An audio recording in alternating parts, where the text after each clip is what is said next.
لا إله إلا الله محمد رسول الله. الحمد لله نحمده ونستعينه ونستغفره ونؤمن به ونتوكل عليه ونعوذ بالله من شرور أنفسنا ومن سيئات أعمالنا. من يهده الله فلا مضل له ومن يضلله فلا هادي له. ونشهد أن لا إله إلا الله وحده لا شريك له. ونشهد أن سيدنا مولانا محمدا عبده ورسوله. أما بعد، أعوذ بالله من الشيطان الرجيم. بسم الله الرحمن الرحيم. ولا تقولوا لمن يقتل في سبيل الله أموات بل أحياء ولكن لا تشعرون. وقال الله تعالى: أم حسبتم أن تدخلوا الجنة ولما يأتكم مثل الذين خلوا من قبلكم مستهم البأساء والضراء وزلزلوا حتى يقول الرسول والذين آمنوا معه متى نصر الله ألا إن نصر الله قريب. صدق اللہ العظیم. مجھے آج کتاب پر کچھ بات نہیں کرنا ہے، بلکہ محرم الحرام کے سلسلے میں چند باتیں کرنا ہے. حقیقت یہ ہے کہ اللہ نے جس وقت دنیا میں آدم کو اتارا، اس وقت شیطان کو بھی اتارا. دونوں کا ہی نزول ہوا دنیا میں. اگر یوں دیکھا جائے تو کہا جا سکتا ہے کہ اللہ نے حق بھی اتارا اور باطل بھی اتارا. آدم حق ہیں، شیطان باطل ہے. حق کا نزول بھی ہوا، باطل کا نزول بھی ہوا. حق اور باطل پہلے ہی سے ٹکراتے رہے ہیں.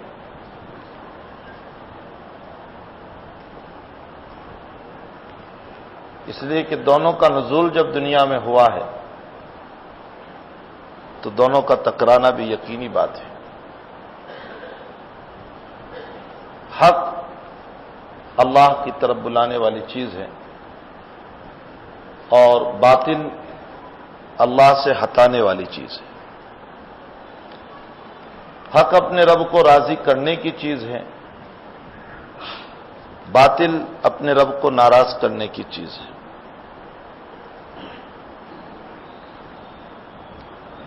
قرآن کریم نے حق اور باطل کو مختلف انداز میں مختلف جگہوں پر سمجھایا ہے، اور یہ بھی قرآن نے فیصلہ کر دیا ہے کہ جاء الحق وزهق الباطل ان الباطل کان زہوقا. حق آیا اور باطل گیا، اور باطل ہمیشہ مٹنے ہی کے لیے، ختم ہونے کے لیے آتا ہے. حق کے خاطر مرنا اور حق کے خاطر اپنے آپ کو پامال کرنا، اس کو مرنا نہیں کہتے، اس کو زندہ رہنا کہتے ہیں. قرآن اس پر گواہ ہے. وَلَا تَقُولُوا لِمَن يُقْتَلُ فِي سَبِيلِ اللَّهِ أَمْوَاتٌ. جو اللہ کے راستے میں مارے گئے تم ان کو مردہ مت کہو، وہ مر نہیں گئے ہیں. بل احیاء، وہ زندہ ہیں، لیکن تم ان کی زندگی کو سمجھ نہیں پا رہے ہو. ولکن لا تشعرون، تم ان کی زندگی کو سمجھ نہیں پا رہے ہو. نبی اکرم صلی اللہ علیہ وسلم ارشاد فرماتے ہیں: لولا ان اشق علی امتی ما خلقت عن سریتی. اگر میری امت پر مشقت کی چیز نہ بنتا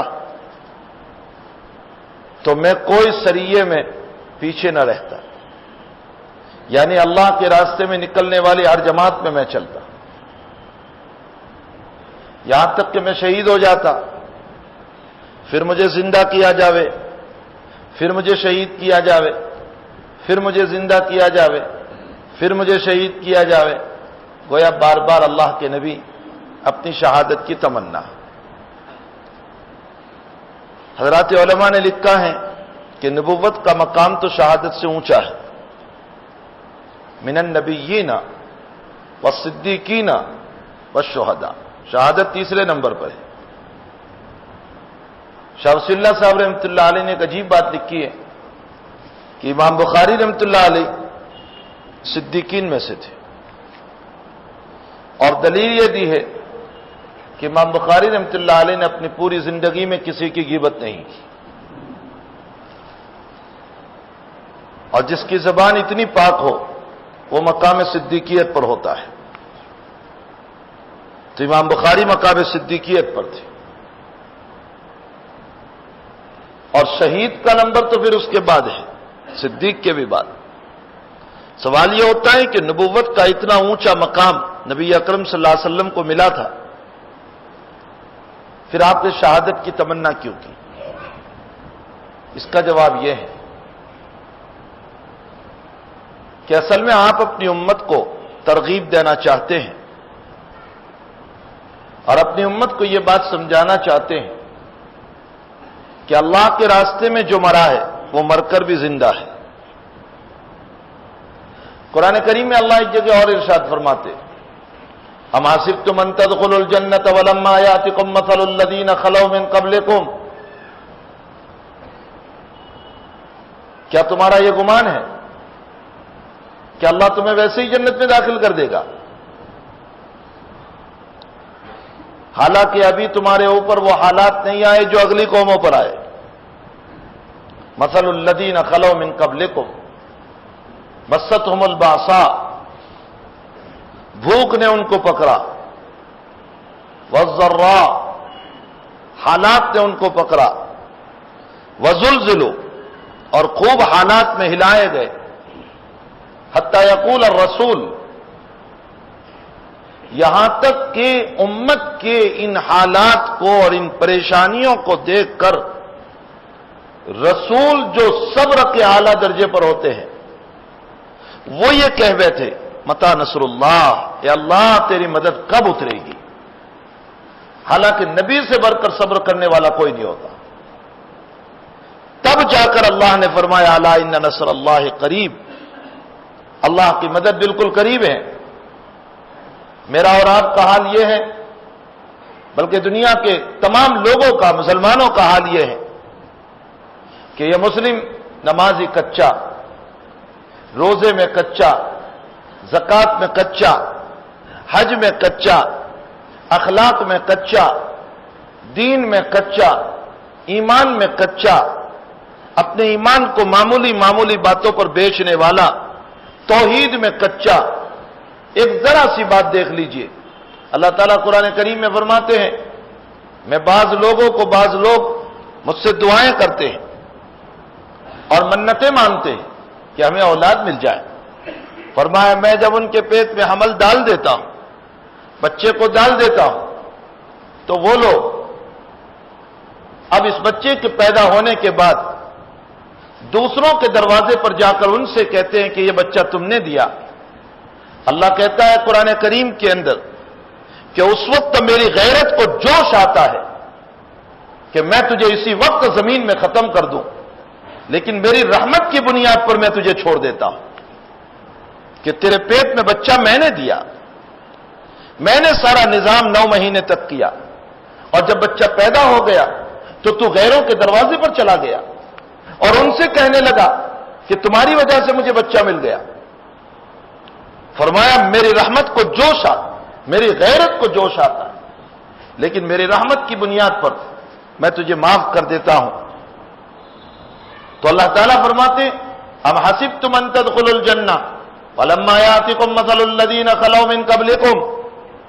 حضرت عمار ابن یاسر رضی اللہ تعالی عنہ نبی اکرم صلی اللہ علیہ وسلم کی خدمت میں حاضر ہوتے. مکی زندگی ہے، اللہ کے حبیب کعبۃ اللہ کے سائے میں چادر اوڑھ کر بیٹھے ہوئے، دھوپ کڑاکے کی پڑ رہی ہے. حضرت عمار آئے اور اپنی پشت اٹھا کر بتانے لگے کہ یا رسول اللہ میرے حالات تو آپ دیکھیے. اللہ کے حبیب پاک صلی اللہ علیہ وسلم نے غصے کے اندر فرمایا عمار اتنی سی مصیبت پر صبر کر، اتنی سی مصیبت پر شکایت کرنے آ گئے۔ تم سے پہلی قوموں کا حال پڑھو، جب انہوں نے کلمہ پڑھا، انہوں نے اپنے نبیوں کو قبول کیا، تو ان کا حال یہ ہوا کہ ان کو کھڑا کیا ان کی قوم نے، اور قوم کو اور ان کو کھڑا کر کے زندہ ان کے سر سے آرا چلا کر ان کے دو ٹکڑے کر دیے۔ یہ کون ہے؟ زکریا علیہ السلام۔ حضرت زکریا علیہ السلام کو ان کی قوم نے، اتنا بڑا نبی، مسلمان کہہ رہا ہے کہ ہم کلمہ پڑھتے ہیں پھر بھی ماں کھا رہے ہیں، مسلمان کہہ رہا ہے کہ ہم اللہ کی نمازیں پڑھ رہے ہیں پھر بھی حالات ہے۔ اتنا بڑا نبی زکریا علیہ السلام، جس کے مانگنے پر اللہ نے بڑھاپے میں اولاد دی تھی، اس نبی کا عالم یہ ہے کہ اس کو کھڑا کیا گیا، آرا لائے اور زندہ زکریا کے دو ٹکڑے کر دیے، اور حضرت زکریا کی زبان سے آہ بھی نہیں نکلا۔ یہ ہے وہ انبیاء کرام علیہ السلام کا صبر۔ فرمایا تم سے پہلی قوموں کو اللہ نے دو ٹکڑے کر دیے، ان کی قوموں نے، ان کی زبان سے آہ بھی نہیں نکلا۔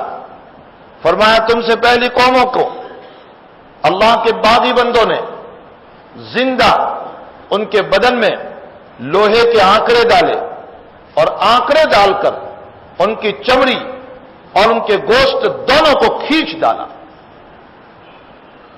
بخاری شریف کی روایت ہے، آقا فرماتے ہیں وہ حالات تم پر تو نہیں آئے، تم پر اتنے، حالانکہ حضرت عمار کا حال یہ ہے کہ آگ پر سو کر آئے تھے، پھر بھی اللہ کے نبی علیہ السلام یہ فرما رہے ہیں۔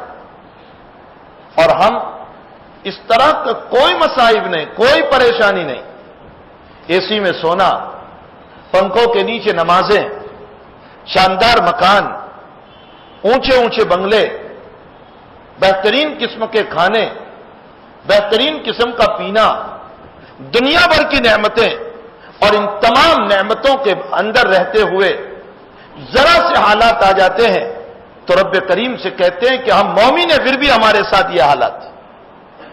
ہمیشہ حالات مومن ہی پر آتے ہیں۔ الدنیا سجن المؤمن، یہ تو مسلمانوں کا قید خانہ ہے، والجنت للکافر، اور اللہ نے اپنے باغیوں کے لیے اس کو جنت بنایا ہے۔ قرآن کریم میں اللہ فرماتے ہیں کہ اگر تم لوگ اپنے ایمان کو نہ چھوڑ بیٹھتے تو میں ان لوگوں کے مکانوں کو، جو میرے باغی ہیں، جو میرے نافرمان ہیں، جو میری توحید نہیں مانتے، جو میرے ساتھ دوسروں کو شریک کرتے ہیں، جو دوسروں کو سجدہ کر رہے ہیں، جو پتھروں کو جھک رہے ہیں، میں ان لوگوں کے مکانوں کو سونے اور چاندی کے بنا دیتا۔ لیکن اللہ فرماتے ہیں کہ کہیں ان کے مکانوں کو دیکھ کر تم ایمان نہ چھوڑ بیٹھو، اور یہ نہ کہہ دو کہ یہی لوگ سچے ہیں، اسی لیے ان کو اتنی دولت مل گئی۔ تمہارے ایمان کو بچانے کے لیے میں نے ان کو اتنا نہیں دیا۔ بہرحال حق و باطل کا تصادم، حق و باطل کا ٹکراؤ، یہ تو چونکہ آدم کے ساتھ شیطان بھی اترا، شیطان اپنے راستے کو لے کر چلا، آدم اپنے راستے کو لے کر چلے، آدم توحید کو لے کر چلے، شیطان شرک کو لے کر چلا، آدم اللہ کی باتوں کو لے کر چلے، شیطان کفر کی باتوں کو لے کر چلا۔ یہ تصادم، یہ ٹکراؤ، یہ تو جب سے دنیا کا وجود ہوا تبھی سے چل رہا۔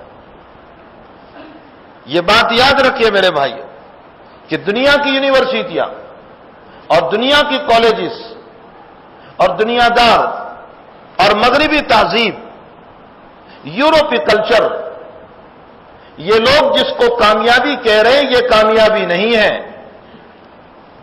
میڈیا آج جس کو کامیابی کہہ رہا ہے، یہ کامیابی نہیں ہے۔ یہ لوگ کس کو کامیابی کہہ رہے ہیں؟ شہرت مل گئی، عزت مل گئی، دولت مل گئی، بہترین قسم کی گاڑی ہے، اعلیٰ قسم کا بنگلہ ہے، اچھے قسم کا موبائل ہاتھ میں لے کر چل رہا ہے، اعلیٰ درجے کی چیزیں، اعلیٰ درجے کی چیز موبائل کو استعمال کر رہا ہے، وسیع سے وسیع روڈوں پر بہترین قسم کی اپنی گاڑی کو دوڑا رہا ہے۔ دنیا کہہ رہی ہے یہ ہے عزت، یہ ہے اصل، یہ ہے کامیابی۔ اور جس کو عزت نہیں ملی، جس کو شہرت نہیں ملی، جس کو دولت نہیں ملی، جو ذلیل ہوا، جس کے پاس گاڑی نہیں، جس کے پاس 500 روپے کا موبائل ہے، گھٹیا قسم کی چیز ہے، کہتے ہیں ذلیل آدمی ہے، اسے کامیابی کیا ملی دنیا میں، یہ ناکام انسان ہے۔ یہ بول اتنے بولے گئے کہ علمان الحفیظ مسلمان بھی اسی کو سمجھنے لگا۔ ہر مسلم کا ذہن آپ دیکھ لیجئے، آج کامیابی کس کو کہہ رہے ہیں؟ ہم میں سے ہر ایک کو اٹھا کر کے پوچھ لیا جائے، ہم بھی یہی کہتے کہ روڈ پر دوڑنے والی بہترین قسم کی گاڑی جس کے پاس ہو، اعلیٰ درجے کا موبائل اپنے ہاتھ میں ہو، شاندار کپڑوں میں زندگی گزرتی ہو، اونچے درجے کا اس کا مکان ہو، شہرت اور عزت ہو، دولت کے نقشے ہو، یہ عزت والا، یہ کامیاب ہو گیا، اور جس کے پاس یہ چیز نہیں وہ ناکام ہوا۔ میرا قرآن کچھ اور کہہ رہا ہے کہ یہ دنیا کے بول ہیں، یہ کامیابی اور ناکامی نہیں ہے۔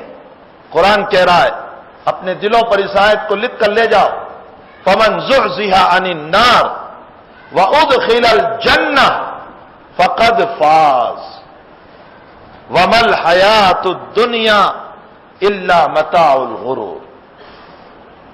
ایک آیت، فَمَنْ زُحْزِحَ عَنِ النَّارِ، اللہ نے جس کو جہنم سے بچا لیا، وَأُدْخِلَ الْجَنَّةَ، اور جنت میں داخل کر دیا، فقد فاز، وہ کامیاب ہوا۔ چاہے غریبی ہے، چاہے چٹنی روٹی کھا رہا ہے، اس کے پاس بینک بیلنس نہیں ہے، گاڑی کی شکلیں نہیں ہیں، گاڑی کا نظام نہیں ہے، اونچے درجے کا بنگلہ نہیں ہے، لیکن اللہ کی رضا اس کے پاس ہے، تو اللہ کہہ رہا ہے فقد فاز، وہ کامیاب ہوا۔ اور جس کو تم نے کامیابی سمجھی تھی، اللہ کہہ رہا ہے وَمَا الْحَيَاةُ الدُّنْيَا إِلَّا مَتَاعُ الْغُرُورِ، یہ جس کو تم نے کامیابی سمجھی، یہ دھوکے کا سامان، یہ مکری کا جالا، یہ ٹوٹنے والا مکری کا جالا، یہ دھوکے کا سامان، یہ مچھر کا پر، یہ اللہ کہہ رہا ہے مکری کا جالا، مچھر کا پل، دھوکے کا سامان۔ دھوکہ کس کو کہتے ہیں؟ دھوکہ اس کو کہتے ہیں کہ جس کو ہم نے اپنا سمجھا وہ ہم سے غداری کرے، جس کو ہم نے اپنا سمجھا وہ ہم سے غداری کرے، اسے دھوکہ کہا جاتا ہے۔ ظاہر سی بات ہے کہ جس دولت کو، جس مقام کو، جس منصب کو، جس عہدے کو ہم نے اپنا سمجھا تھا وہ ہم سے دھوکہ کیا، اور کیسے دھوکہ کرتا ہے؟ مرتے وقت سب چھوڑ چھاڑ کر ہٹ جاتے ہیں۔ یہ دھوکے کا سامان نہیں تو اور کیا ہوا؟ وَمَا الْحَيَاةُ الدُّنْيَا إِلَّا مَتَاعُ الْغُرُورِ، یہ دھوکے کا سامان ہے۔ کامیاب وہ ہوا کہ جس کو اللہ نے جہنم سے بچا لیا اور جنت میں داخل کر دیا۔ میرے بھائیوں، دنیا میں اللہ کے لیے جینے والا اور اللہ کے لیے مرنے والا وہ مر کر بھی زندہ ہوا کرتا ہے، اور جو حکومتوں کے لیے جیتا ہے، حکومتوں کے لیے مرتا ہے، وہ زندہ رہ کر بھی مرا ہوا ہوتا ہے۔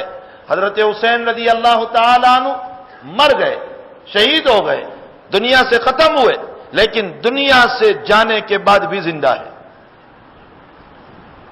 کل کی جو تاریخ 10ویں محرم آ رہی ہے، یہ محرم کیا ہے؟ یہ محرم ہے کیا؟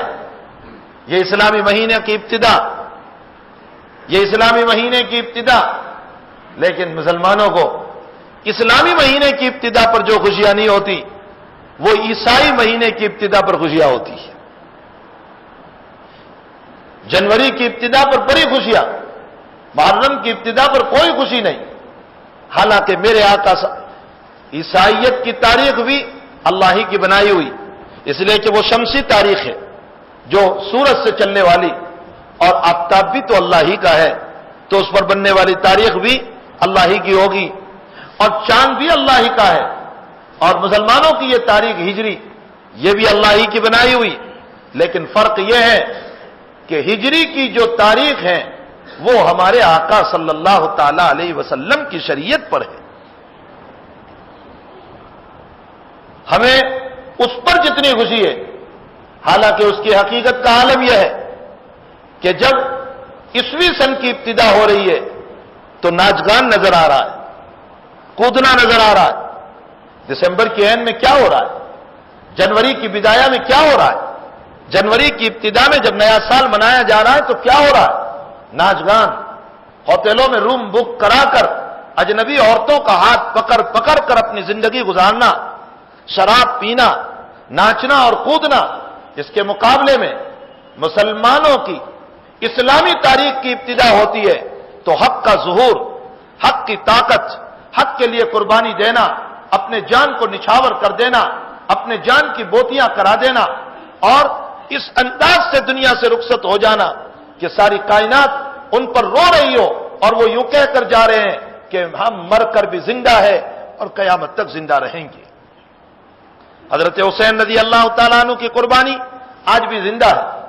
بتائیے، جس تاریخ کی ابتدا میں ناچنا اور کودنا ہو، جس تاریخ کی ابتدا میں شراب کے دور ہو، جس تاریخ کی ابتدا میں زنا کے دروازے ہو، جس تاریخ کی ابتدا میں بغاوتیں ہو، وہ 20ویں تاریخ بہتر ہے یا وہ تاریخ بہتر ہے جس میں اللہ کی یادوں کے لیے آنکھ کھولی جا رہی ہو، آنکھ کھلوائی جا رہی ہو، اللہ جل شانہ کے احکامات کو یاد دلایا جا رہا ہو، رسول اللہ صلی اللہ علیہ وسلم کی شریعت کو یاد دلایا جا رہا ہو؟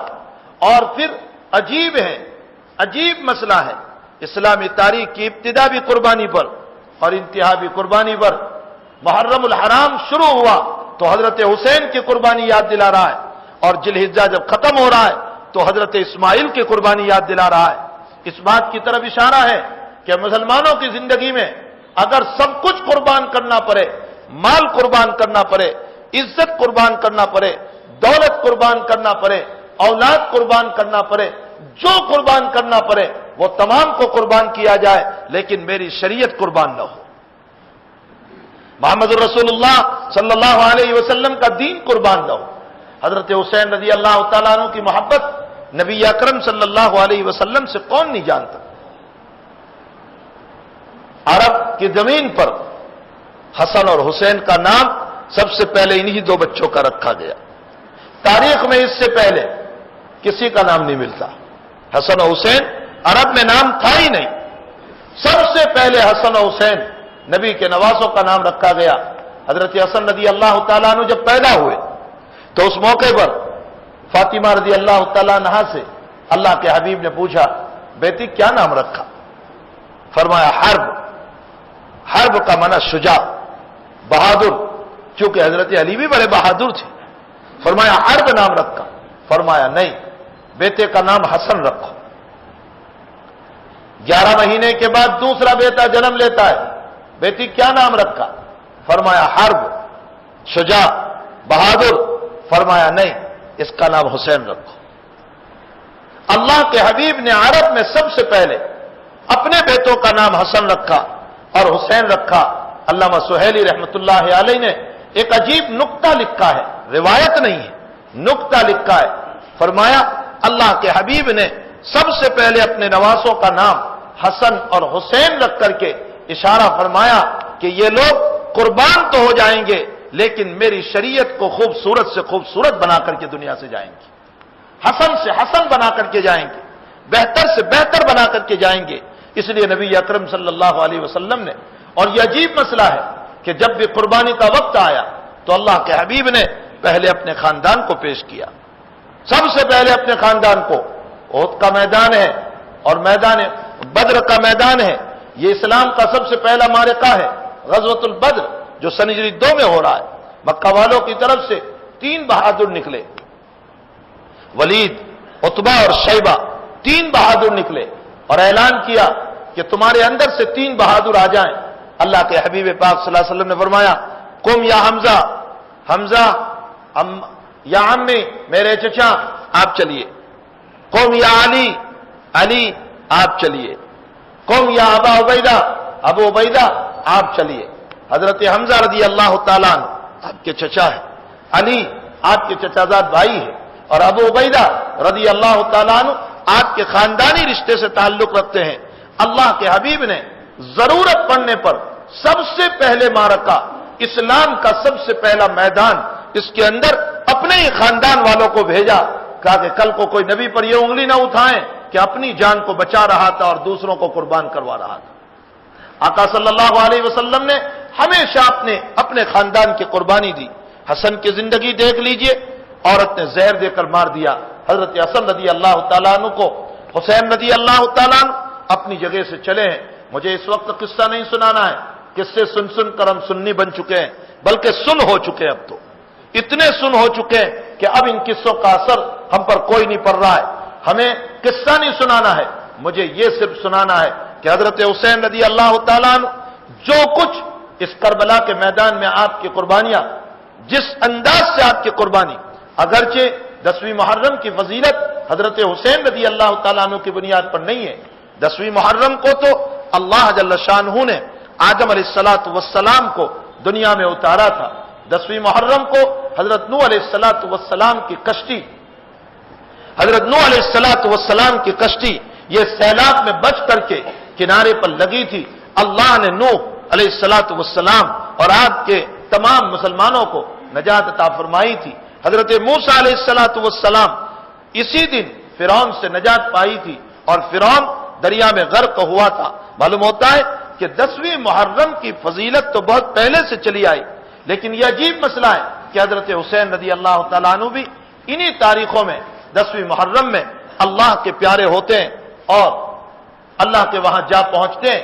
حضرت حسین رضی اللہ تعالیٰ عنہ کی یہ شہادت، حضرت حسین رضی اللہ تعالیٰ عنہ کی یہ دنیا سے رخصتی کا جو معاملہ ہے نا، وہ بڑا خطرناک ہے، وہ دلوں کو رلانے والا ہے، قلب اس سے بے چین ہو رہا ہے، ایک اضطرابی کیفیت پیدا ہو رہی ہے کہ اللہ کے حبیب پاک صلی اللہ علیہ وسلم نے جس سے وہ محبت فرمائی ہو، جیسے میں نے جمعہ میں روایت نقل کی تھی کہ آقا فاطمہ کے مکان پر گئے، یوں جانور کی طرح تیرے ہو گئے اور حسن کو بٹھایا، حسین کو بٹھایا اور گھر میں چلنے لگے۔ فاطمہ رضی اللہ تعالیٰ عنہ دیکھ رہی ہے، مسکرا رہی ہے، ہنس رہی ہے۔ اللہ کے حبیب اپنے دونوں نواسوں سے پوچھ رہے ہیں، تمہاری سواری کیسی ہے؟ تمہاری سواری کیسی ہے؟ حضرت فاطمہ جواب دے رہی ہے، اللہ کے حبیب سواری کا کیا کہنا، اس سواری نے تو دونوں سوار کو جنت کا سردار بنا دیا۔ بخاری شریف کی روایت ہے، آقا صلی اللہ علیہ وسلم خطبہ دے رہے ہیں اور دوران خطبہ دونوں بچے ننھے مننے گرتے پڑتے آ گئے مسجد کے دروازے پر۔ اللہ کے حبیب خطبہ دے رہے ہیں، آپ یہ بھی کہہ سکتے تھے ان دونوں بچوں کو اٹھا لو، میرے پاس پہنچا دو، یہ نہیں کیا۔ نبی علیہ السلام ممبر سے اترے، خطبہ دیتے ممبر سے اترے اور دروازے پر پہنچے مسجد کے اور دونوں کو اپنے دونوں ہاتھوں میں اٹھا لیا، ایک کو یمین میں، ایک کو یسار میں، ایک کو دائیں اور ایک کو بائیں، دونوں کو اٹھا کر کے پھر ممبر پر تشریف لائے اور آپ نے خطبہ دیا اور خطبہ دیتے ہوئے آپ نے فرمایا کہ یہ دونوں میرے پھول ہیں، ہمارا یہاں نتایا، یہ دونوں میرے پھول ہیں، من آذاہما، جس نے ان دونوں کو تکلیف پہنچائی اس نے مجھے تکلیف پہنچائی، اور جس نے ان سے محبت کی اس نے مجھ سے محبت کی، اور جس نے مجھ سے محبت کی اس سے اللہ نے محبت کی۔ یہ نبی علیہ السلام کی پیشین گویا، یہ نبی علیہ السلام کی باتیں، حضور پاک صلی اللہ علیہ وسلم کی محبت۔ حضرات علماء نے لکھا ہے کہ حضرت حسن رضی اللہ تعالیٰ بال سے لے کر کمر تک نبی علیہ السلام کے مشابہ تھے، اور نچلا حصہ حضرت حسن کا علی کے مشابہ تھا، اور حضرت حسین رضی اللہ تعالیٰ کمر سے لے کر پاؤں تک حضور کے مشابہ تھے، اور اوپر کا حصہ علی کے مشابہ تھا۔ گویا حسن اور حسین کو دونوں ایک ساتھ کھڑے کر دو تو حسن کا اوپر اور حسین کا نیچے، ان دونوں کو ملا لیا جائے تو پورے نبی کریم صلی اللہ تعالی علیہ وسلم کی صورت و شباہت سامنے آ جاتی ہے۔ یہی نہیں، بخاری شریف کی روایت ہے، نبی اکرم صلی اللہ علیہ وسلم مسجد نبوی سے نکلے اور حضرت حسین اور حسن دونوں کو اٹھا لیا اور اپنے یوں کندھوں پر بٹھا لیا تو حضرت صدیق اکبر رضی اللہ تعالیٰ عنہ فرماتے ہیں، ارے سواری کتنی اچھی ہے تمہاری۔ صدیق دونوں نواسوں کو کہہ رہے ہیں سواری کتنی اچھی ہے تمہاری، تو حضور نے جواب دیا سوار بھی تو اتنے ہی اونچے ہیں، سوار بھی تو اتنے ہی اونچے ہیں، یعنی حسنین بھی تو اتنے ہی اونچے ہیں۔ صدیق رضی اللہ تعالیٰ عنہ نے دونوں بچوں سے فرمایا کہ تم نانا کے مشابہ لگتے ہو، ابا کے مشابہ نہیں لگتے، اور حضرت علی ہنس رہے تھے، نبی اکرم صلی اللہ علیہ وسلم بھی ہنس رہے تھے۔ میں اس وقت حضرت حسین کے ان تمام مناقب اور فضائل کو سنانا نہیں چاہتا، میں صرف یہ بتانا چاہتا ہوں کہ جن حسنین کے ساتھ یہ محبتیں، آخر یہ محبتیں کیوں؟ بخاری شریف کی روایت ہے، ایک مرتبہ حسن کو اپنی گود میں اٹھایا، اپنی ران پر بٹھایا، اور نبی علیہ الصلوۃ والسلام نے فرمایا اللہ میرے اس حسن کے ذریعے سے امت میں صلح کرائے گا، میرے اس حسن کے ذریعے سے امت میں صلح کرائے گا۔ امیر معاویہ رضی اللہ تعالیٰ عنہ، حضرت علی کی شہادت ہو گئی، امیر معاویہ رضی اللہ تعالیٰ عنہ نے کل حاکم وقت ہونے کا دعویٰ کیا، ادھر حضرت علی کی جگہ پر نائب کی حیثیت سے حضرت حسن رضی اللہ تعالیٰ عنہ خلیفہ مقرر ہوئے، ادھر امیر معاویہ ہے، ادھر حضرت حسن ہے۔ ممکن تھا کہ دونوں میں تکرار ہو جاتا، اور حضرت حسن رضی اللہ تعالیٰ عنہ کے ساتھ جتنے لوگ تھے، ظاہر سی بات ہے نواسۂ رسول ہے، اتنے ہی لوگوں کا سپورٹ اور اتنے ہی لوگ آپ کے ساتھ تھے۔ امیر معاویہ نے 2 قریشی آدمی کو بھیجا اور ایک کوڑا کاغذ لے کر، جس پر صرف امیر معاویہ نے اپنی دستخط کی، اور فرمایا کہ حضرت حسن جتنی شرطیں رکھیں مجھے اس پر منظور ہیں، میں اس میں کسی شرط پر اشکال نہیں کروں گا۔ حضرت حسن رضی اللہ تعالیٰ عنہ کے پاس یہ دونوں پہنچ رہے ہیں، اور فرمایا امیر معاویہ آپ سے یہ کہتے ہیں کہ جنگ نہ ہو، آپ جو شرائط رکھنا چاہیں صلح کی، آپ اپنی شرطوں کو رکھ سکتے ہیں۔ حضرت حسن رضی اللہ تعالیٰ عنہ نے اپنے کچھ شرائط رکھے اور ان شرائط کو اندر لکھ دیا اور لکھ کر کے اس کو دے دیا۔ یہاں سوال یہ ہوتا ہے کہ صلح تو معاویہ نے کی، نہ کہ حضرت حسن رضی اللہ تعالیٰ عنہ نے۔ محدثین اس کا جواب دیتے ہیں معاویہ نے تو حکومت لینے کے لیے صلح کی ہے، حضرت حسن نے حکومت چھوڑنے پر صلح کی ہے۔ کمال تو یہ ہے کہ حکومت چھوڑنے پر تیار ہو جائیں، یہ سب سے بڑا کمال ہے۔ حضرت حسن رضی اللہ تعالیٰ عنہ نے اس موقع پر ایک جملہ ارشاد فرمایا کہ یہ میرے نبی کی امت بہت خون میں لت پت ہو چکی ہے، اور میرے نبی کی یہ امت بہت خون میں آلودہ ہو چکی ہے، اب میں اپنے نانا کی امت کا خون بہانا نہیں چاہتا ہوں۔ قربان جائیے، حضرت حسن رضی اللہ تعالیٰ عنہ پر لات مار دی حکومت کو، لات مار دی منصب کو، لات مار دی عہدے کو، لیکن نبی کی شریعت کو ہاتھ سے جانے نہیں دیا۔ حضرت حسن کا یہ واقعہ، اے کربلا کا میدان یاد کرنے والوں، اور اے حسنین کو یاد کرنے والوں، اور یہ حسنین کے نام پر روٹیاں کھانے والوں، آج جو کچھ ہمیں عزت ملی ہے ان بزرگوں کی وجہ سے ملی ہے، ہم نے کوئی کمال نہیں کیا ہے۔ آج ہمیں روٹیاں مل رہی ہے ان بزرگوں کے صدقے میں مل رہی ہے۔ میرے بھائیوں، حسنین کے نام پر یاد کرنے والوں اور جلسے منانے والوں، صرف محرم میں جلسے منا کر حسنین کو یاد نہ کیا کرو، قدم قدم پر پوری زندگی میں حسنین کو یاد کر کے محمد الرسول اللہ کی شریعت بناتے رہو۔ یہ کون سی محبت ہو گئی کہ محرم کے 10 تاریخ میں تو کچھ بیانات رکھ لیے، کچھ جلسے رکھ لیے، کچھ واہ واہ ہو گئی اور بات ختم ہو گئی۔ اس کا نام محبت نہیں ہے۔ محبت تو یہ ہے کہ ہم حسنین کی ان قربانیوں کو یاد کریں، اور ہر موڑ پر اپنی حکومت کو، اپنے عہدوں کو، اپنے منصب کو لات مارنا پڑے تو ہم اسے لات مار دیں، ہم اس کو ختم کر دیں، لیکن ہم نبی کریم صلی اللہ علیہ وسلم کی مبارک شریعت کو اپنے ہاتھوں سے نہ جانے دے۔ یہ عظیم الشان تعلیم حضرت حسن رضی اللہ تعالیٰ عنہ نے امت کو دی ہے، لیکن ظالم امت نے حضرت حسن کو بھی معاف نہیں کیا، عورت کو اپنے ہاتھ میں لیا جو حضرت حسن کی بیوی ہے، اور پیسوں کی بوچھار کی خلوت کے اندر، اور عورت کے ذریعے سے حضرت حسن کو زہر پلایا، جس میں حضرت حسن رضی اللہ تعالیٰ عنہ کی شہادت ہو گئی۔ حسین رضی اللہ تعالیٰ عنہ، طویل واقعہ آپ نے سن لیا ہوگا، مجھے اس وقت اس کو ذکر کرنے کی ضرورت نہیں ہے۔ رطب و یابس بھی اس میں ہے، میٹھا اور تیرا بھی اس میں ہے، کروا بھی اس میں ہے، کچھ باتیں وہ بھی ہیں جو ثابت نہیں ہیں، لیکن لوگوں نے من گھڑت طور پر بیان کر دیا، اور لوگوں نے صرف اپنے پیٹ پالنے کے لیے من گھڑت کہانیوں کو اس کے اندر ڈال دیا، جو رافضیوں کی کہانیاں، جو شیعوں کی کہانیاں، جو من گھڑت کہانیاں تھی، اس کو بھی حضرت حسین رضی اللہ تعالیٰ عنہ کے اندر داخل کر دیا۔ لیکن صحیح روایتوں کے ساتھ جتنا ثبوت مل رہا ہے، جتنا واقعہ مل رہا ہے، وہ یہ ہے کہ حضرت حسین رضی اللہ تعالیٰ عنہ صرف اس بنیاد پر یزید کی طرف چلے تھے کہ میں اس سے جا کر ملوں، اور ملنے کے بعد اس معاملے پر اس سے گفتگو کروں کہ اس وقت امت پر جو ظلم ہو رہا ہے، اور امت جو ظلم تلے دبی ہوئی ہے، اور تمہارے گورنر جگہ جگہ پر جو ظلم کر رہے ہیں، ہم اس بنیاد پر تم سے بیعت کرنا نہیں چاہتے۔ اگر تم اس ظلم کو چھوڑ دو، اگر تم شراب پینا چھوڑ دو، اور اگر تم اپنے گورنروں کو نیک اور دیندار ہو اس کو بناؤ تو ہم تمہارا سپورٹ کریں گے۔ اصل مقصد آپ کے چلنے کا یہ تھا، لیکن جو لوگ بلوائی تھے، جو باغی تھے، جو نالائق تھے، جو یہ نہیں چاہتے تھے کہ حسین یزید تک پہنچ جائیں اور ان کے درمیان کوئی صلح کا مسئلہ ہو جائے، ان لوگوں نے راستے ہی سے کھیل کود کو شروع کر دیا اور طرح طرح کی باتیں بنانا شروع کر دیا۔ یہی مسئلہ حضرت عائشہ رضی اللہ تعالیٰ عنہ اور حضرت علی کے درمیان ہوا۔ جب حضرت عثمان شہید ہوئے رضی اللہ تعالیٰ عنہ تو حضرت عائشہ رضی اللہ تعالیٰ عنہ حج میں تھی۔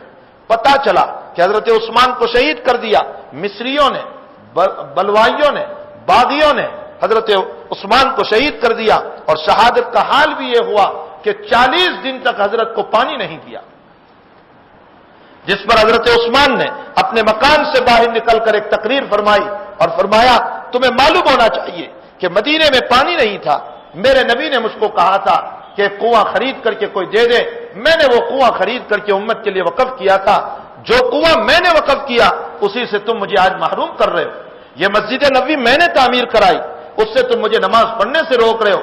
لیکن جب انسان بغاوت پر اترتا ہے، جب انسان نادانیوں پر اترتا ہے تو وہ کچھ نہیں سنتا ہے۔ بہرحال حضرت عثمان تلاوت قرآن فرما رہے تھے اور اسی درمیان آپ کے مکان میں گھس کر آپ کو شہید کر دیا گیا۔ ادھر حضرت علی رضی اللہ تعالیٰ عنہ نے اعلان کیا کہ اب حضرت عثمان کی جگہ پر میں باغدور سنبھال رہا ہوں، میں خلافت کو لے رہا ہوں، اور صحابہ نے تائید بھی کر دی۔ حضرت عائشہ رضی اللہ تعالیٰ عنہ حج میں تھی۔ حضرت عائشہ رضی اللہ تعالیٰ عنہ کو پتا چلا کہ حضرت عثمان کے خون کا بدلہ پہلے لیا جائے، اس کے بعد ہم علی کی حکومت پر اور علی کے ہاتھ پر بیعت کریں گے۔ حضرت عائشہ رضی اللہ تعالیٰ عنہ کی طرف بھی بہت سارے صحابہ تھے، چونکہ یہ ام المؤمنین ہے، یہ زوجہ محترمہ ہے، پوری امت کی ماں ہے، نبی کریم صلی اللہ علیہ وسلم کی بیوی ہے، ان کے ساتھ بھی ایک بہت بڑی جماعت، حضرت علی کے ساتھ بھی ایک بہت بڑی جماعت۔ یہ اسلام کا پہلا معرکہ ہے کہ جس کے اندر آمنے سامنے مسلمان ہیں، یہ پہلا موقع ہے کہ دونوں طرف مسلمان ہیں۔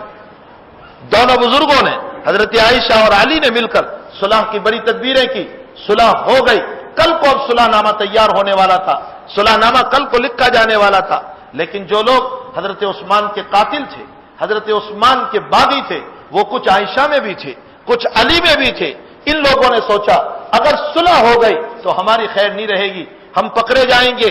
بالآخر راتوں رات اس طرف سے پتھراؤ ہوا، اس طرف سے پتھراؤ ہوا، دونوں طرف سے پتھراؤ ہوا، اور حضرت علی اور حضرت عائشہ یہ سمجھ بیٹھے کہ حقیقت یہ ہے کہ حضرت علی سمجھے کہ یہ صلح نامہ بھی ہے اور اوپر سے پتھراؤ بھی ہے، حضرت عائشہ بھی یہ سمجھ بیٹھی کہ ایک طرف صلح ہے، دوسری طرف پتھراؤ ہے۔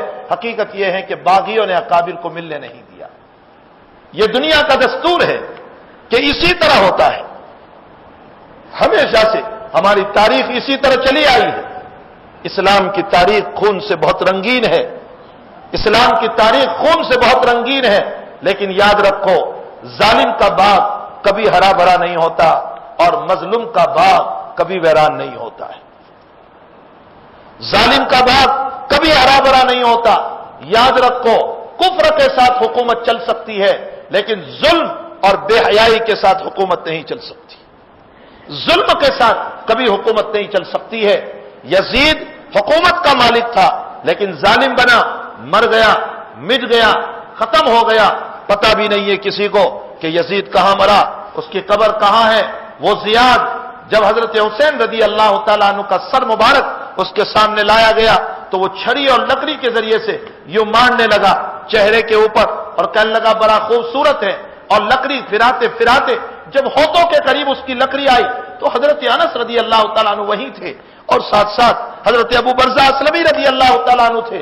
انہوں نے کہا لکڑی ہٹا، میں نے ان ہونٹوں کو حضور کو بوسہ دیتے ہوئے دیکھا ہے، تو اس پر لکڑی مار رہا ہے۔ وہ چہرہ جس کو نبی نے چوما، وہ پیشانی جس کو نبی نے چوما، وہ ہونٹ جس کو نبی نے چوما، وہ ہاتھ جس کو نبی نے چوما، جب شہادت ہوئی ہے آپ کی اولاد کی، آپ کے بیٹوں کی، حضرت جعفر کے بیٹے اس میں شہید ہو گئے، حسین کے بیٹے اس میں شہید ہو گئے، حسن کے بیٹے اس میں شہید ہو گئے، حضرت مسلم ابن عقیل کے بیٹے اس کے اندر شہید ہوئے، نہ معلوم کتنے چھوٹے چھوٹی اولادیں شہید ہو گئی، تو حضرت حسین کی بہن حضرت علی کی بیٹی زینب رضی اللہ تعالیٰ عنہ اور کچھ عورتیں بچ گئی۔ ان عورتوں کو بلا پردے کے خیمے سے نکالا گیا، اور نکال کر کے جب ان کو قیدیوں کی حیثیت سے لے جایا گیا تو حضرت زینب پیچھے مڑ مڑ کر کے بار بار ان معصوموں کی لاش کو دیکھ رہی ہے، اور حسین کی تڑپتی ہوئی لاش کو دیکھ کر، اور پھر حسین کے سر مبارک کو تو نیزے پر اٹھا کر کے آگے آگے چل رہے ہیں۔ حضرت زینب کے وہ الفاظ میں کیا ترجمہ کروں اس کا، میں کیا ترجمہ کروں؟ واہ محمدہ، واہ محمدہ، اے محمد صلی اللہ علیہ وسلم، صلی علیک اللہ وصلی علیک الملائکہ، صلی علیک اللہ وصلی علیک الملائکہ۔ کوئی زبان اس کا ترجمہ نہیں کر سکتی ہے۔ اے محمد صلی اللہ علیہ وسلم، اے ہمارے نانا، اے ہمارے نانا، اللہ تم پر رحمت اتارے، فرشتے آپ پر رحمت اتارے۔ تمہارے نواسا تو دیکھو کیسے ایک جو ہے خون کا ہار پہن کر کے کیسے ایک دلہا بن کر کے چل رہا ہے، اور تمہاری ان معصوم اولادوں کو دیکھو کہ جن کے تدفین کی، جن کے دفن کرنے کی کوئی شکلیں سامنے نہیں آ رہی ہے، ان کی لاشیں ویسے ہی چھوڑ دی گئی ہے اور ان کو اٹھانے والا کوئی نہیں ہے۔ اے محمد صلی اللہ علیہ وسلم اور اے ہمارے نانا، اپنے نواسوں کی خبر لے لیجئے۔ میرے بھائیوں، حضرت حسین رضی اللہ تعالیٰ عنہ کے نام پر ماتم کرنے والوں سے ہم بڑی محبت سے سوال کر رہے ہیں کہ کیا حضرت حسین کا حق یہ ماتم کرنے سے ادا ہو جائے گا؟ کیا یہ ناچنے سے ادا ہو جائے گا؟ کیا یہ کھیلنے سے ادا ہو جائے گا؟ کیا یہ لکڑوں کو اپنے سر پر اٹھانے سے حضرت حسین کا حق ادا ہو جائے گا؟ کیا اس سے میرا حسین خوش ہو جائے گا؟ کیا اس کی قبر میں ثواب ایصال ثواب ہو جائے گا اس کا؟ امت کو کیا ہو گیا؟ امت نے ظالموں کے طریقوں کو اختیار کر لیا، امت نے ظالموں کے طریقوں کو اختیار کر لیا اور مظلوم کے طریق کو چھوڑ دیا۔ حضرت حسین رضی اللہ تعالیٰ عنہ کی یہ قربانی تو صرف اور صرف اس لیے تھی تاکہ امت نمازی ہو جائے، امت دیندار بن جائے، یزید شراب چھوڑ دیں، ظلم کو چھوڑ دیں۔ جو لوگ ماتم کرنے والے ہیں یا جو جلسے کر کے حضرت حسین کے نام پر تقریر کرا رہے ہیں، آپ ان سے پوچھئے کہ ان دنوں کے ختم ہونے کے بعد تم لوگ امت پر کتنا ظلم کر رہے ہو؟ تم لوگ امت پر کتنا ظلم کر رہے ہو؟ کیا حضرت حسین رضی اللہ تعالیٰ عنہ کی تاریخ یہی بتا رہی؟ میرے بھائیوں، حضرت حسین شہید ہو کر بھی زندہ ہے، وہ شہید ہو کر بھی زندہ ہے۔ یزید کے نام کا پتہ نہیں اس کی قبر کہاں ہے، زیاد کے نام کا پتہ نہیں اس کی قبر کہاں ہے، عمرو ابن اسد کے نام کا پتہ نہیں اس کی قبر کہاں ہے۔ اسی سرزمین پر 1282 کے اندر ایک اور خطرناک آدمی پیدا ہوا جس کو ہلاکو خان کہا جاتا ہے، اور اس کے بعد چنگیز خان آیا۔ ہلاکو خان نے عراق کے اندر صرف بصرہ اور کوفہ کے اندر ملا کر ایک دن میں 16 لاکھ مسلمانوں کو شہید کیا۔ چنگیز خان نے 22 دن کے اندر 40 لاکھ مسلمانوں کو شہید کیا۔ لیکن میرے بھائیوں، جب وہ لوگ یوں کہنے لگے ہم نے عراق کو برباد کر دیا، لیکن شہید ہونے والے آج بھی زندہ ہیں، اور ہلاکو خان کی قبر کو کوئی نہیں جانتا، چنگیز خان کی قبر کو کوئی نہیں جانتا۔ تاریخ یہ بتا رہی ہے جو مظلوم بن کر کے منا ہے وہ آج بھی زندہ ہے، اور جو امت پر ظلم کر کے مرے گا وہ زندہ ہو کر بھی مرحوم ہے، میت ہے، لاش ہے، مرا ہوا ہے، اس کو کوئی یاد کرنے والا دنیا میں نہیں رہتا۔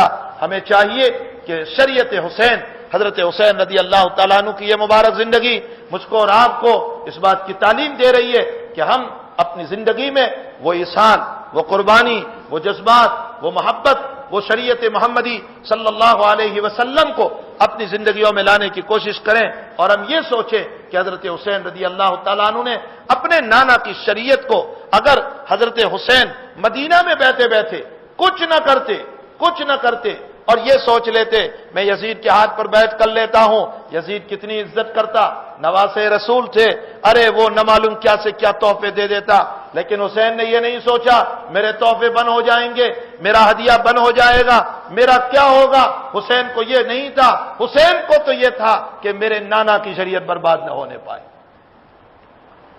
میں نے ایک جگہ علماء سے 2 سال ہو گئے اسی مضمون کو چھیڑ کر کے میں نے حضرات علماء سے کہا تھا کہ ہمارا تحفہ بند ہو جائے، ہمارا ہدیہ بند ہو جائے، ہمیں کوئی کچھ نہ دے، اس کو تو برداشت کر لے، لیکن صحیح شریعت کو بیان کرے، من گھڑت شریعت کو بیان نہ کرے، ایسی شریعت کو بیان نہ کرے جس کی بنیاد پر ہم لوگوں سے دولت کمانے والے بنے، جس کی بنیاد پر ہم لوگوں سے دولت لینے والے بنے۔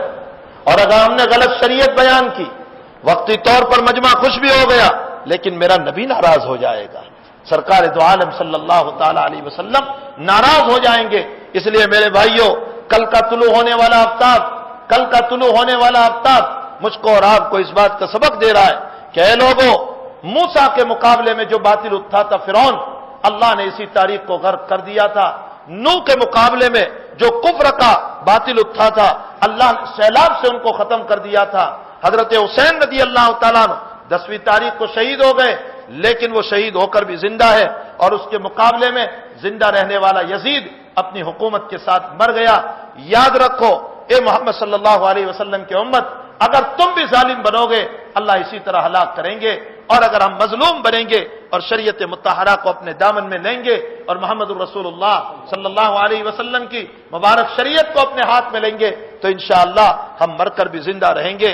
اور اس کام کے لیے ہمیں جو قربانی دینی پڑے دینا چاہیے، ہمیں مال کی قربانی، جان کی قربانی، ٹھوکریں کھانا پڑے، دھکے کھانا پڑے، سب کچھ ہو جائیں، لیکن ہمارا دامن محمد الرسول اللہ صلی اللہ علیہ وسلم سے زندہ رہے، ہمارا تعلق حضور پاک صلی اللہ علیہ وسلم سے زندہ رہے۔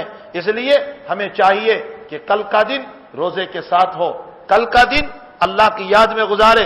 ہمیں اس کو دیکھ کر کیا ملے گا کہ جہاں نمازیں چھوڑی جا رہی ہے، جہاں شریعت چھوڑی جا رہی ہے، جہاں اللہ کی بغاوت کے کام ہو رہے ہیں، ارے جہاں بغیر پردے کے عورتیں وہاں پر آ رہی ہے اور آنکھوں کے زنا ہو رہے ہیں، بدکاریاں ہو رہی ہے، یہ سارے نظارے جہاں پر ہو رہے ہیں، کوئی نام حضرت حسین رضی اللہ تعالیٰ عنہ کے اس کے اوپر کوئی غم نہیں، کوئی آنسو نہیں، کچھ نہیں۔ حضرت حسین رضی اللہ تعالیٰ عنہ کے ہم کیسے ماتم منانے والے ہیں کہ ہنسی ہنسی خوش ہو کر کے جھوم رہے ہیں، حالانکہ ہماری آنکھوں میں آنسو ہونے چاہیے حضرت حسین رضی اللہ تعالیٰ عنہ کی یادوں میں، لیکن بجائے آنسو کے جھومنا، گھومنا، تفریح کرنا، روڈوں پر گھومنا، یہ حضرت حسین رضی اللہ تعالیٰ عنہ کی تاریخ ہمیں منع کر رہی ہے۔ ہمیں چاہیے کہ کل کا دل ہمارا روزے کے ساتھ ہو۔ اللہ کے حبیب پاک صلی اللہ علیہ وسلم نے فرمایا 9-10 کا روزہ رکھو، یعنی 9 اور 10 یا پھر 10 اور 11 کا روزہ رکھو۔ جنہوں نے آج کا روزہ نہیں رکھا وہ 10 اور 11 کا روزہ رکھ لیں، یہ نبی کریم صلی اللہ علیہ وسلم کی سنت ہے۔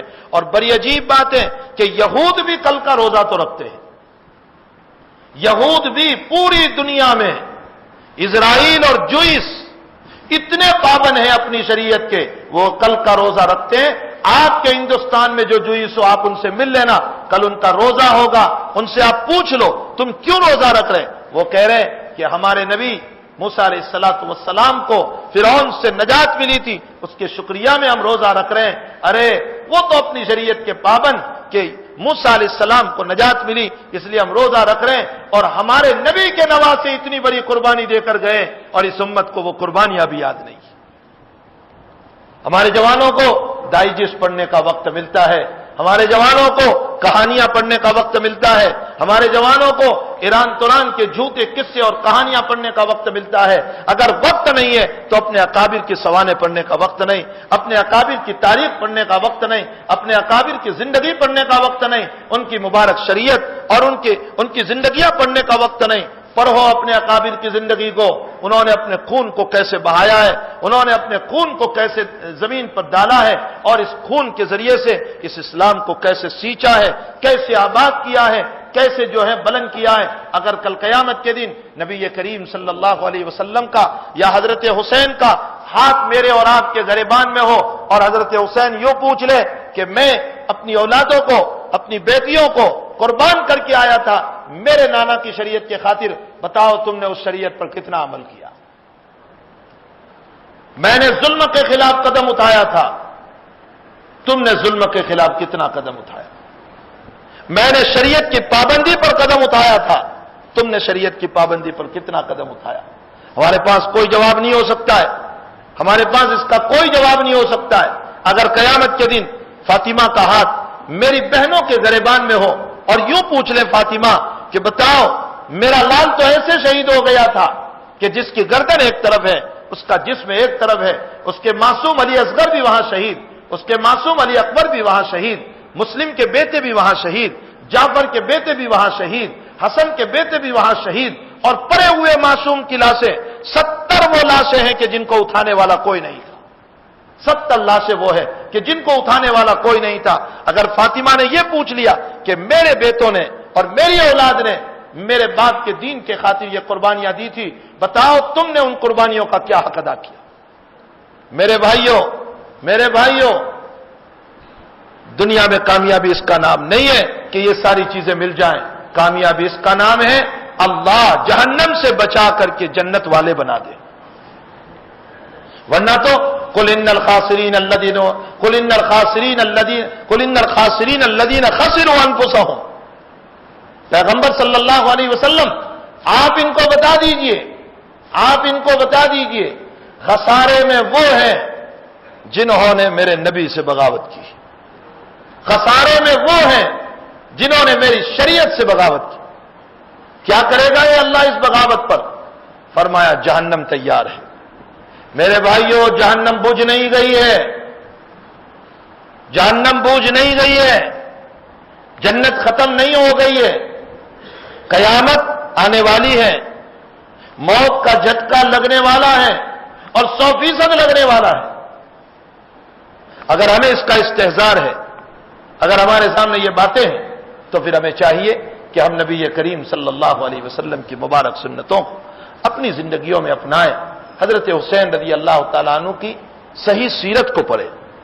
یہ جتنی باتیں ہو رہی ہے یہ ساری باتیں رافضیوں کی گھڑی ہوئی ہے، یہ شیعوں کی گھڑی ہوئی باتیں۔ ہماری شریعت میں صحابہ کرام کی زندگی میں حضرت حسین کے بعد بھی تو صحابہ تھے دنیا میں، عبداللہ ابن عباس، عبداللہ ابن عمر اور دیگر صحابہ کرام موجود تھے، ابو برزہ اسلمی، کتنے صحابہ کرام تھے۔ کیا ان صحابہ کرام نے حضرت حسین کا یہ ماتم منایا تھا جس طریق سے ہم منا رہے؟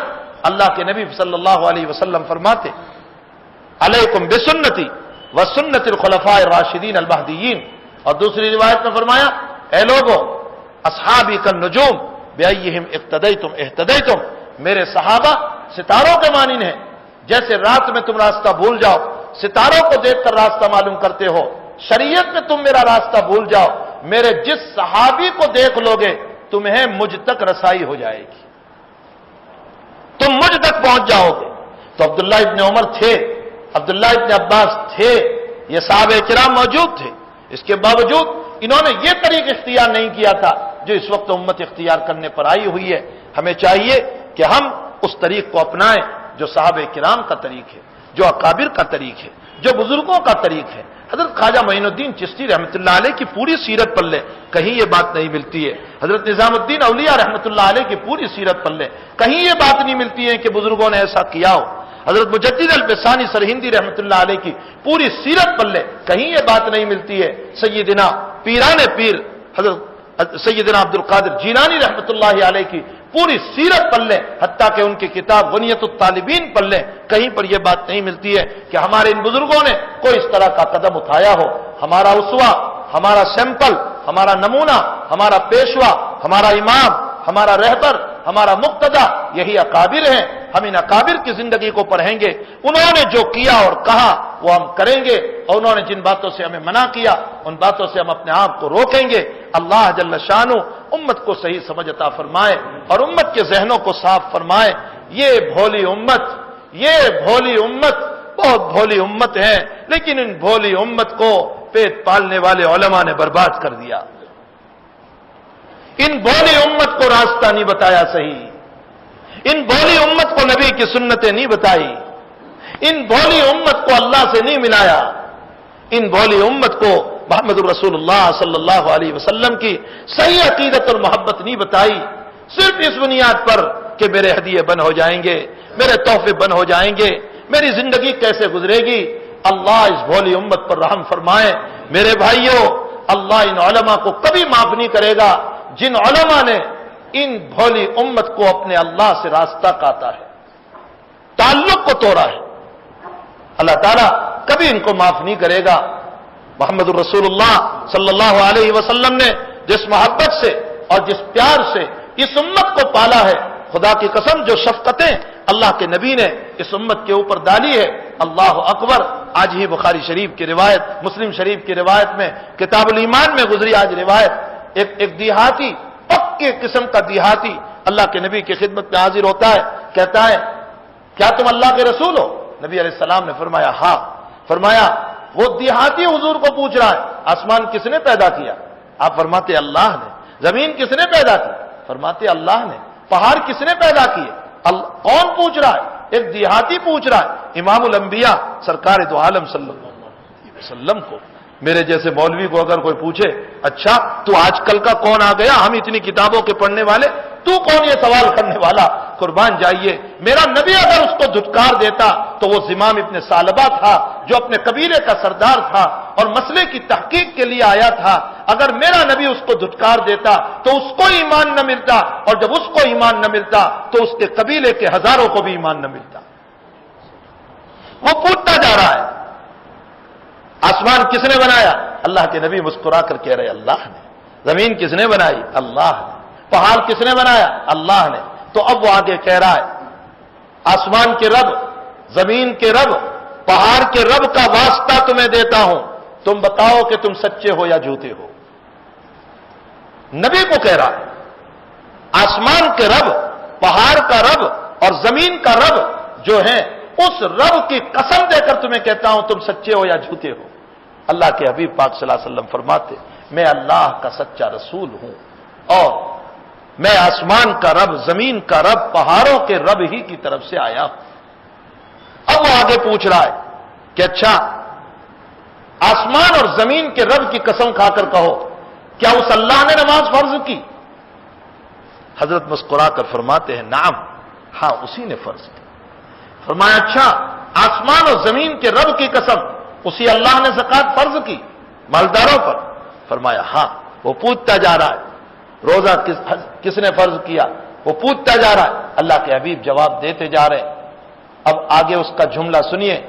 فرمایا میں اپنے قبیلے کا سردار ہوں، مسئلے کی تحقیق کے لیے آیا تھا اور میرے قبیلے والوں نے کہا تھا کہ تھوک بجا کر سوال کرنا، کھن کھنا کر سوال کرنا، غصے میں آ کر سوال کرنا تاکہ پانی کا پانی اور دودھ کا دودھ سامنے آ جائے۔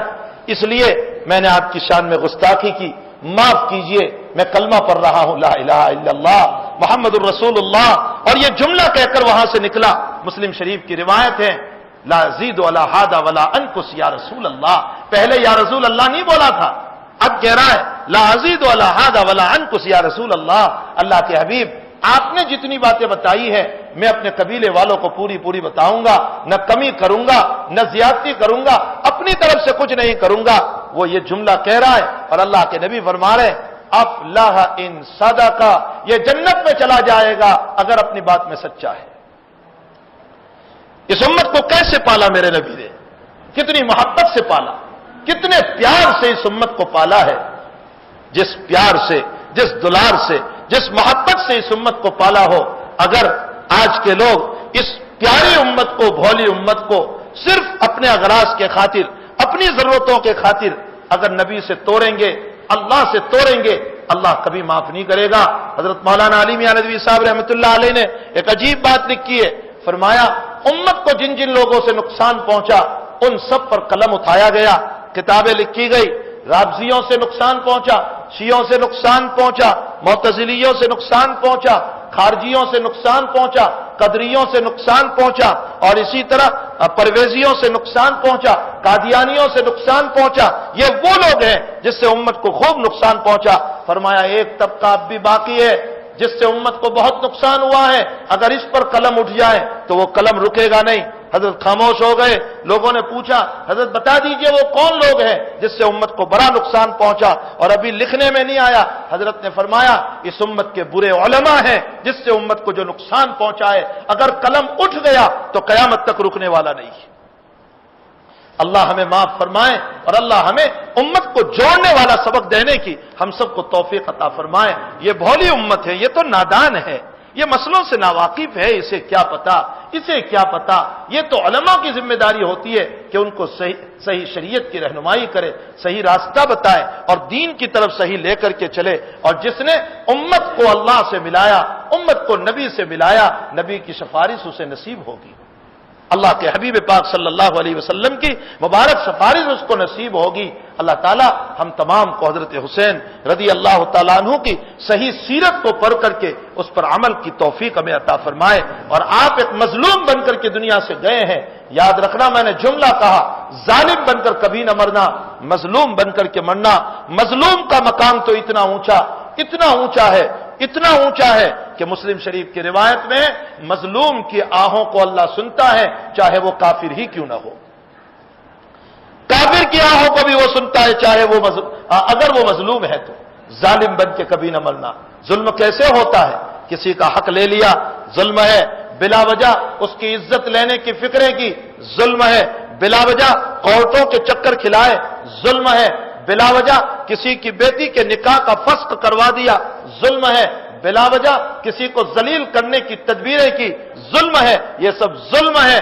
ظلم سے اپنے آپ کو بچانا، مظلوم بننا، ہم پر کوئی الزام لگا دے برداشت کر لینا، لیکن ہم کسی پر الزام لگانے والے نہ بنیں۔ اگر یہ طریق ہمارے پاس ہے تو انشاءاللہ سیرت حسینی ہمارے پاس ہے۔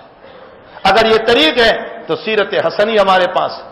اگر یہ طریق ہے تو سیرت جعفر ہمارے پاس ہے۔ اگر یہ طریق ہے تو پھر سیرت صحابہ ہمارے پاس ہے۔ اور اگر یہ طریق ہے تو پھر ہمارے پاس سیرت سرکار دو عالم صلی اللہ علیہ وسلم ہے۔ اللہ ہم سب کو صحیح بات سمجھنے کی اور سننے کی توفیق عطا فرمائے۔ وصلی اللہ علی النبی الکریم برحمتک یا ارحم الراحمین۔